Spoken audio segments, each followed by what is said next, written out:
అడుగుతున్నా, నిన్న సిగ్గు శరము లజ్జ మానం ఉందా? మా యాదాద్రి భువనగిరి జిల్లాలో మా పార్టీ ఆఫీస్ మీద దాడి చేస్తారా? తెలంగాణ తెచ్చిన కేసీఆర్ గారి ఫోటో తీసుకొని కింద కొడతారు రేవంత్ రెడ్డి గారు.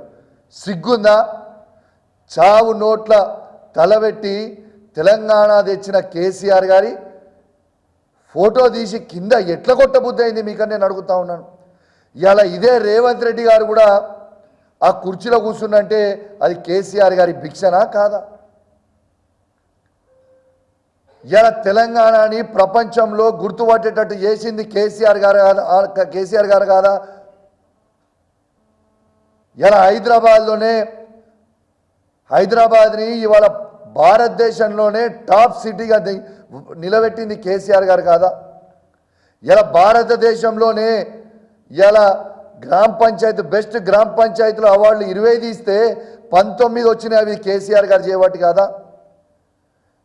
ఇలా 33 జిల్లాలని కేసీఆర్ గారు చేసి అద్భుతమైన కలెక్టరేట్లు, అద్భుతమైన సెక్రటేరియట్లు, అద్భుతమైన పోలీస్ కంట్రోల్ రూమ్లు, ఇలా 33 మెడికల్ కాలేజ్లు ఇవన్నీ చేసింది కేసీఆర్ గారు కాదా?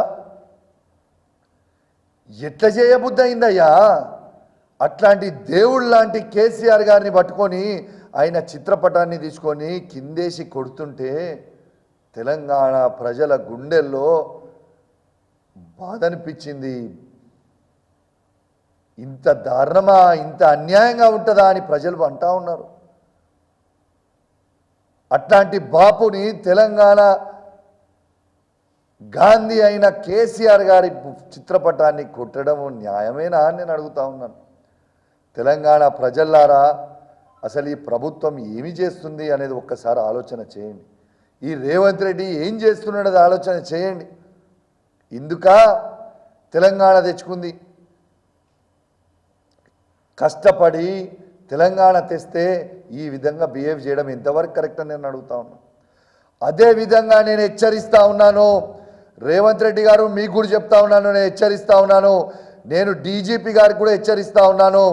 మీరు ఈ విధంగా దాడులని ప్రోత్సహించి చేస్తూ ఉంటే చూసుకుంటే ఊరుకోవడానికి మేమేమి దద్దన్మలం కాదు అని చెప్పి కూడా హెచ్చరిస్తూ ఉన్నాను.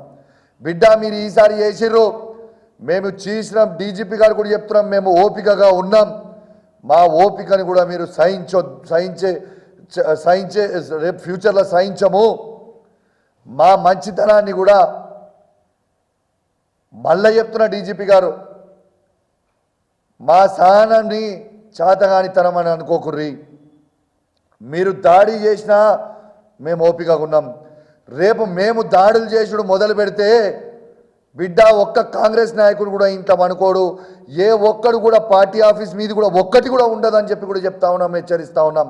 ఖచ్చితంగా మీరు ఇట్లాంటి దాడులు ఆపకపోతే ప్రతి దాడులు మేము కూడా ఖచ్చితంగా చేస్తాం. ఖచ్చితంగా మీ పార్టీ ఆఫీసుల మీద కూడా దాడులు చేసి తీరుతాం. భయపడే ప్రసక్తే లేదు. మా పార్టీ ఆఫీసుల మీద మీరు వస్తుంటే మా కేసీఆర్ గారి ఫోటోలు కిందేసి కొడుతుంటే మేము చూసుకుంటూ కావాలనే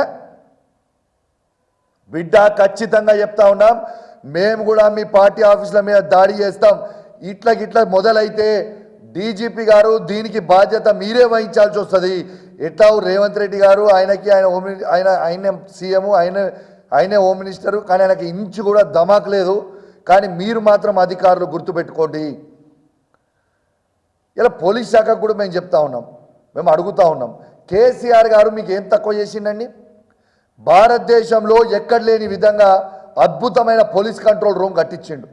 మీకు వేరే రాష్ట్రాలలో ఒక్కసారి పోయి చూడండి, డకోటా కార్లు డకోటా జీప్లలో తిరుగుతుంటాడు. కానీ కేసీఆర్ గారు మీకు అద్భుతమైన ఫార్చునర్లు కొనిచ్చిండు, అద్భుతమైన ఇనోవాలు కొనిచ్చిండు, మిమ్మల్ని 5 స్టార్ పోలీస్ స్టేషన్లు చేసిండు, టెక్నాలజీలు పెంచిండు, మీ జీతాలు పెంచిండు, మీ పోలీసు వాళ్ళకి రిక్రూట్మెంట్ చేసి ఉద్యోగాలు ఇచ్చిండు. ఇవన్నీ చేసిన కేసీఆర్ గారికి అన్నీ మర్చిపోయారా? ఎవరు దాడులు చేస్తుంటే చూసుకోమని చెప్పి చూస్తూ ఉన్నారా? ఆఖరికి మీ పోలీసు వాళ్ళకు కూడా ఆయన జీతాలు ఇవ్వకపోతే బెటాలియన్ పోలీస్ మొత్తం కూడా రోడెక్కితే మీకోసం కూడా ప్రశ్నించింది కేసీఆర్ నాయకత్వంలో మా పార్టీ బీఆర్ఎస్ పార్టీయే కదా. ఇవన్నీ మీకు గుర్తొస్తలేవా పోలీస్ మిత్రులారా అని నేను అడుగుతా ఉన్నాను. మీకు మంచిగా అనిపిస్తూ ఉందా? ఇలా ఈ విధంగా లా అండ్ ఆర్డర్ ఈ రాష్ట్రంలో చేయి దాటిపోతుంటే మీకు మంచిగా అనిపిస్తుందా అని నేను అడుగుతా ఉన్నాను. ఇదేం పద్ధతి అని నేను అడుగుతా ఉన్నాను.